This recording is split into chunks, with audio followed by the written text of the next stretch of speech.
Hey guys, so Kelly over at Books I'm Not Reading, I will leave her channel link down below. She tagged me in the Picture This book tag. I will leave the prompts in the description as well, and let's just go ahead and do this tag. So thanks Kelly for tagging me. Question number 1, Love You Forever. So I think this is like Picture This. I think it's about like picture books. I don't know if you have to pick picture books as your answers or if it's just the prompts are inspired by picture books. We will have to find out. So, Love You Forever, written by Robert Munsch and illustrated by Shelia McGraw. Name a book you imagine you'll love forever. I think The Hobbit. I'll have to go with The Hobbit. This is like my favorite book and I love the movies and I'm collecting everything Hobbit related. I just don't see myself ever disliking this book or even really thinking less of it. So that might have been an answer you guys had been expecting because I'm a little predictable, but yeah, I just love The Hobbit. What can I say? Question number 2. Alexander and the Terrible, Horrible, Very Bad Day, written by Judith Viorst and illustrated by Ray Cruz. Which books or comforting things do you turn to when you're having a bad day? Oh, well, I mean, the Bible is our source of comfort. That's where comfort comes from. I will say that I do not turn to the Bible every time I should be. So, you guys know I overanalyze things like to death. So I'm having a difficult time answering this because when I'm having a bad day, I mean, I don't think I turn to a book.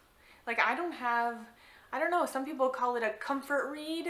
I don't really know that I have one, like, 'cause there isn't like a fiction book or a nonfiction book that I just read to cheer me up. Like I don't know what that even is. I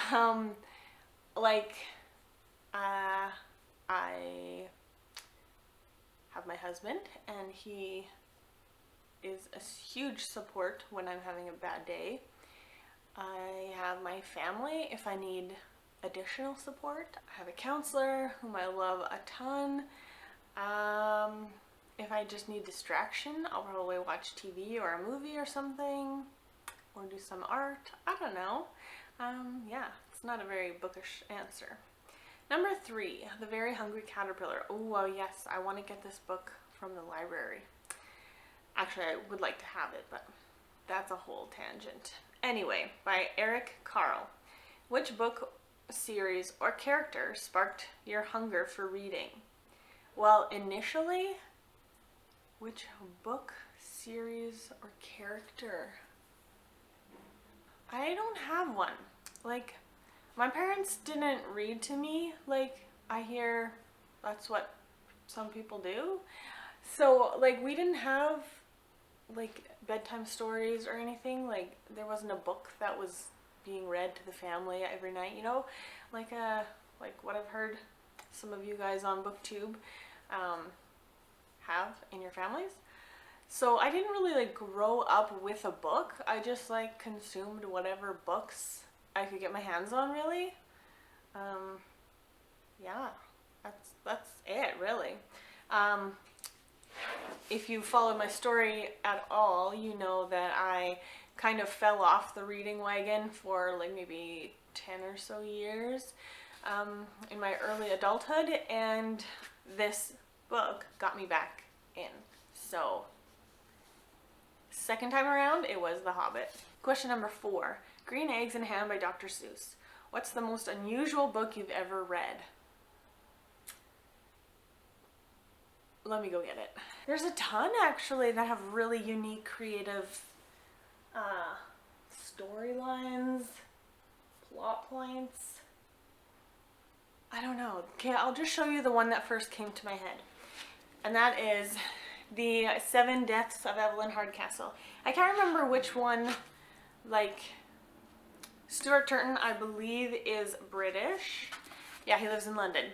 He wrote this book and named it, titled it, and then when it was going to be printed for the States, I forget what the reason was or what was going on around that, but I think, was it in the States it had to be the 7.5 deaths of Evelyn Hardcastle for some reason? So it technically has two names. I think the 7 deaths is the way Stuart Turton wanted to name it, I think. So anyway, that's another tangent. This is, I don't know what even to call it, just a sci-fi mystery. Yeah, it's about this big gathering of people at this large estate, and someone ends up dying at the end of the night. Now, we as the reader, through the eyes of our main character, live this day of the party, in the body of each person at the party. So he's living this same party day numerous times, and he has to find out who died and who killed the person by the time he is in his last body. So anyway, it's really, really good. I would highly recommend the narrator again. I tell you, narrators can make it or break it, and this narrator really sold me. Question number 6, Goodnight Moon by Margaret Wise Brown. Do you read at bedtime? Do you read to someone else at bedtime? Did anyone ever read to you at bedtime? Wow, I already answered one of those questions. No, I was never read to as a bedtime tradition. Do I read at bedtime? Not that often. I like to wind down on my phone. I should probably change that just because of like the light thing with the being in a dark room with your phone light, you know. I should probably change that to reading a book with proper light. And 3, do I read to anybody at night? Actually, my husband and I'm wanting to do this. I haven't started it yet, but I am wanting to read, I can't remember what it's called. It's in our room. Anyway, I'll put a picture up. I'm wanting to read this one out loud to us both during our wind down time at night. So maybe yes, eventually I will be. Let's go with this one. This is kind of going to be a unique answer, I think, for this. So I recently read Hind's Feet on High Places by Hannah Hurnard. I actually really want to reread this now that I'm looking at it. This is a Christian allegory. It is so good. I really want to read it again. It is, so it's allegory. So like these animals, they talk, and they talk to beings, and these beings have weird names. They're not really beings either. They're just the embodiment of, let's for example say, sorrow. So it's personifying sorrow. I don't know. That sounds way more confusing than it actually is. But it's about deer in the wilderness following the shepherd. So there you go. We're gonna go with that one. The next question. Guess How Much I Love You by Sam McBratney and illustrated by Anita Jerem. Who had the biggest influence on you as a reader? Oh, as a reader? Nobody? I don't know. Like, out of all of my immediate family, I'm the one who reads the most. My husband does not read. He can, but he doesn't like to. I mean, I never really had a really close connection with like our librarians or anything. It's kind of sad, but I think nobody. I think I'm just like figuring it out as I go along and just try to get inspiration from a bunch of people. I mean, BookTube as a community, maybe I'll just say that. BookTube as a community has been super inspiring for me. So, kudos to you all.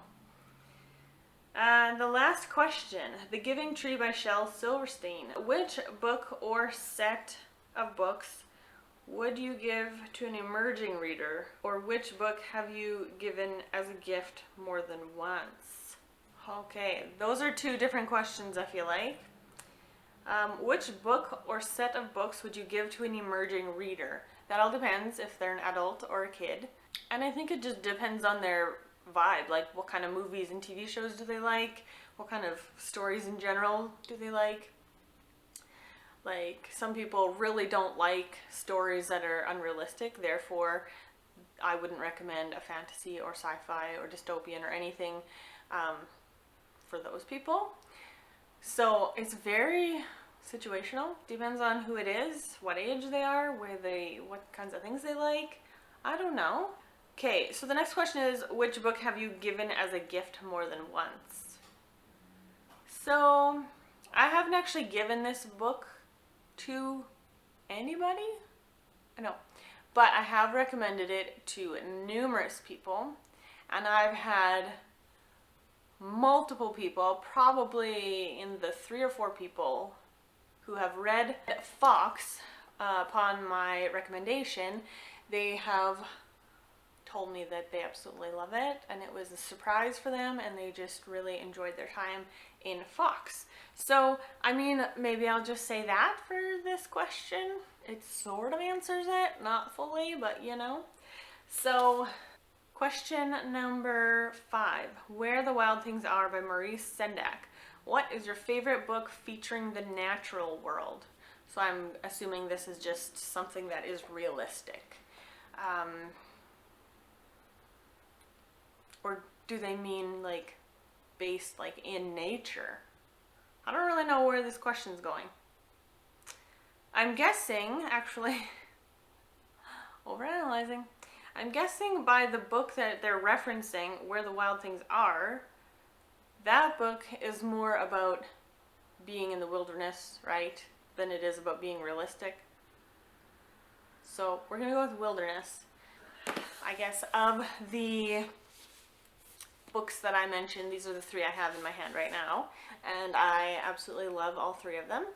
Both of these have strong Christian themes, but not in your face. I don't know if that could make sense. This one is not Christian, so there is some language in here. Yeah. So there you go. I forgot to add this one, so here it is. Thank you, Kelly, for tagging me. I was going to say nominating. Thank you for tagging me in this book tag. I really appreciate it. You guys should definitely go check out her channel. Yeah, and I will see you in the next video. Bye!